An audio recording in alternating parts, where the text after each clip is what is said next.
Senator King. You picked a hell of a way to spend your birthday. Mr. Wright, I think your position on climate change is more subtle than is publicly recognized. As I understand it, you don't deny that there is climate change happening in the world and that things like sea level rise and warming are occurring and that they're related to the combustion of fossil fuels, which has drastically increased the amount of CO2 in the atmosphere. Is that correct? Absolutely, Senator. I enjoyed our dialogue about that and future dialogues about that. But yeah, I've been outspoken about this for probably at least 20 years. Mostly from the combustion of hydrocarbons to enable our modern worlds, we've increased atmospheric CO2 concentration by 50%.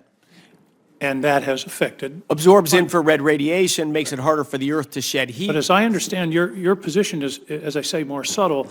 You see a tension between diminishing our reliance on fossil fuels and powering those 6 million people who don't have adequate energy sources today.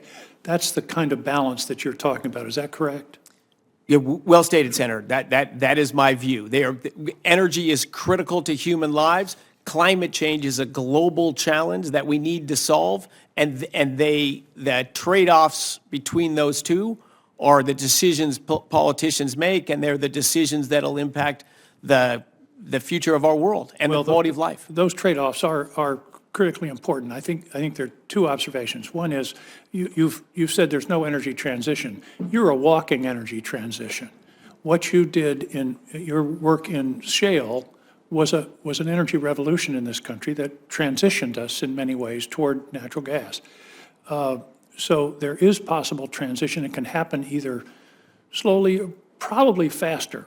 Fusion, SMRs, battery storage, all of those technologies. And I note that your company wasn't exclusively oil and gas, but it also has investments in battery technology, in nuclear SMRs.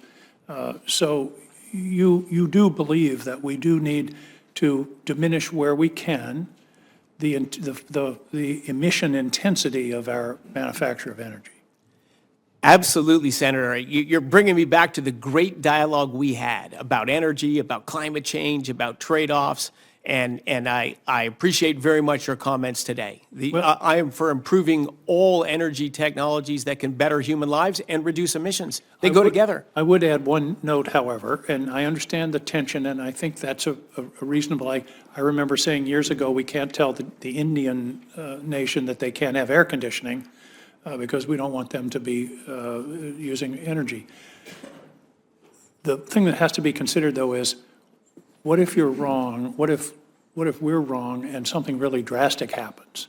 My concern that isn't discussed very much is a climate effect on the Atlantic currents. If something happened to the Gulf Stream, Britain, Scandinavia would be uninhabitable.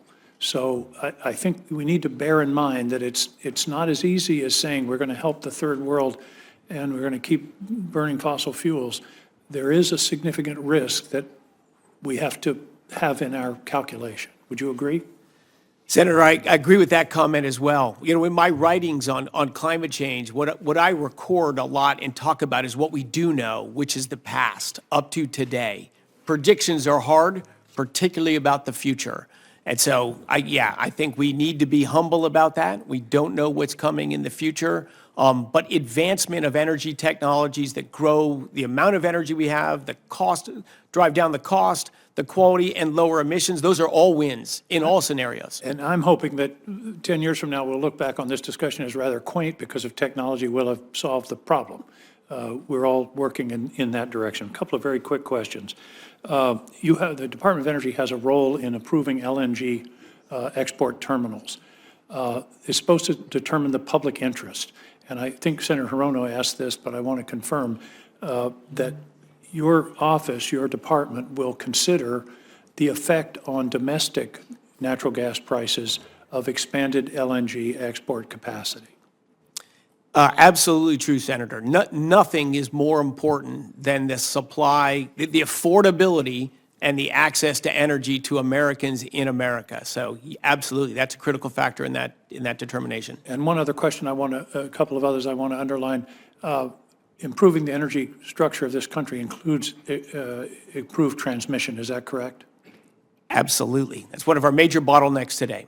And one of the things I hope you will continue research on is what are called GETs, grid enhancing technologies, which are you don't have to build a whole new tower. You can reconductor. There are technologies to improve the throughput of our grid.